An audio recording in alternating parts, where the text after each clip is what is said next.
Do you know what is a web framework or is a web application framework?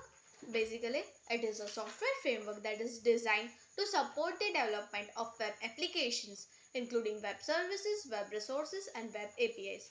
Web framework provides a standard way to build and develop your web application on World Wide Web. There are two types of web framework.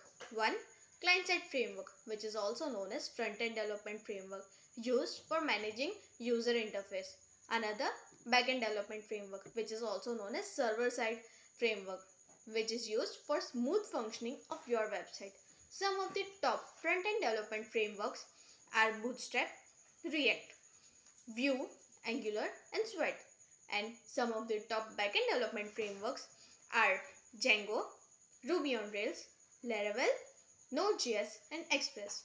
To stay updated on the upcoming technologies and to know more on web frameworks, do subscribe and follow Eternal Guru. Always be a learner.